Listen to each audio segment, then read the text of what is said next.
Good evening friends, मेरा नाम C S Sumit Garg है और अपने चैनल पे मैं आप सभी का स्वागत करता हूं।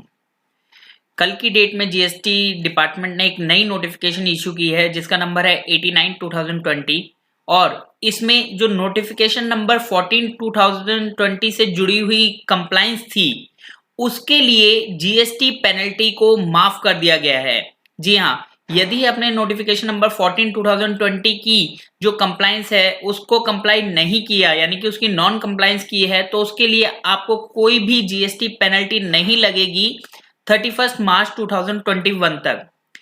ये जो वीडियो है ये सिर्फ जिनकी टर्नओवर 500 करोड़ रुपीस से ज्यादा है उन्हीं के लिए रेलिवेंट है। तो और लोग इसे अगर नॉलेज पर्पस के लिए देखना चाहते हैं तो गुड, अदरवाइज वो इसे स्किप कर सकते हैं। तो आइए अपनी वीडियो को स्टार्ट करते हैं और देखते हैं नोटिफिकेशन नंबर 14/2020 क्या था और उसमें हमें क्या काम करना था।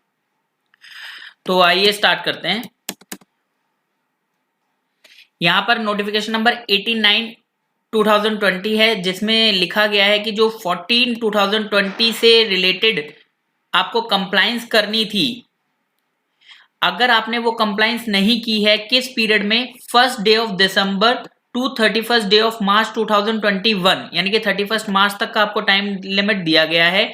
अगर आपने इस पीरियड में नॉन कंप्लाइंस की है, लेकिन कंडीशन क्या लगाई गई है, subject to the condition that said person complies with the provision of said notification from 1st day of April 2021।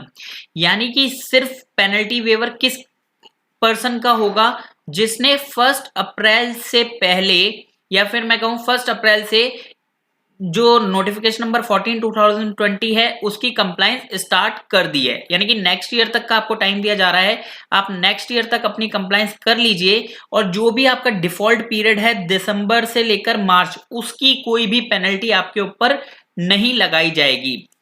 तो अब ले चलता हूं मैं आपको नोटिफिकेशन नंबर 14/2020 पर। ये नोटिफिकेशन क्या कहती है, ये 21 मार्च 2020 की नोटिफिकेशन है। According to this, an invoice issued by a registered person to an unregistered person। तो यहां पर इनवॉइस इशू करना है रजिस्टर्ड पर्सन को, किसको इशू करना है, अनरजिस्टर्ड पर्सन को। यानी कि ये कौन सा इनवॉइस होगा, B2C इनवॉइस। तो B2C इनवॉइस की यहां पे बात करी जा रही है और रजिस्टर्ड पर्सन कौन से होने चाहिए, whose aggregate turnover in a financial year exceed 500 crore rupees, यानी कि जिसकी भी टर्नओवर 500 करोड़ रुपीस से ज्यादा है। यहां पर word in a financial year लिखा गया था, लेकिन मैं आप सभी को बता दूं यहां पर एक नोटिफिकेशन नंबर 71/2020 आई थी जिसमें चेंजेस किए गए थे। ए फाइनेंशियल ईयर की जगह पर any preceding financial year from 2017-18 onwards, इस वर्ड को सब्स्टिट्यूट किया गया था। यानी कि 17-18 से लेकर किसी भी साल में अगर आपकी टर्नओवर 500 करोड़ से ज्यादा रही है तो फिर ये B2C इनवॉइस आपके ऊपर ये 14/2020 नोटिफिकेशन एप्लीकेबल हो जाती है। तो अगर आपने कोई इनवॉइस इशू किया है और आपकी टर्नओवर 500 करोड़ रुपीस से ज्यादा है, देन उस इनवॉइस पर shall have dynamic QR code. तो उस इनवॉइस पर डायनामिक QR कोड होना कंपलसरी है। तो विदाउट डायनामिक QR कोड के इनवॉइस आप इशू नहीं कर सकते। तो और साथ ही साथ नोटिफिकेशन नंबर 71 में लिख दिया गया था कि ये जो 1 डे ऑफ अक्टूबर है इसकी जगह 1 डे ऑफ दिसंबर से इसकी कंप्लाइंस करनी है। तो सिंस इसकी कंप्लाइंस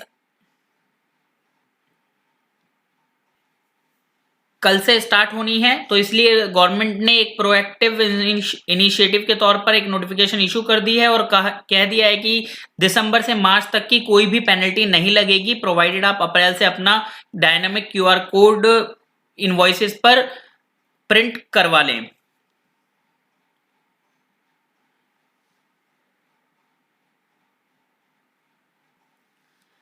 साथ ही साथ इस नोटिफिकेशन में लिखा था, provided where such registered person makes a dynamic QR code available to the recipient through a digital display, such B2C invoice issued by such registered person containing cross reference of the payment using a dynamic QR code shall be deemed to having QR code। यानी कि आप अपना जो QR code है वो B2C invoice पे नहीं लगाते बल्कि एक डिजिटल डिस्प्ले के थ्रू अपना QR कोड जनरेट करते हैं और उसका एक क्रॉस रेफरेंस अपना जनरेट कर लेते हैं B2C इनवॉइस में, तो ये माना जाएगा कि आपके इनवॉइस पर भी QR कोड है। तो जिनकी भी टर्नओवर 500 करोड़ रुपीस से ऊपर है उनको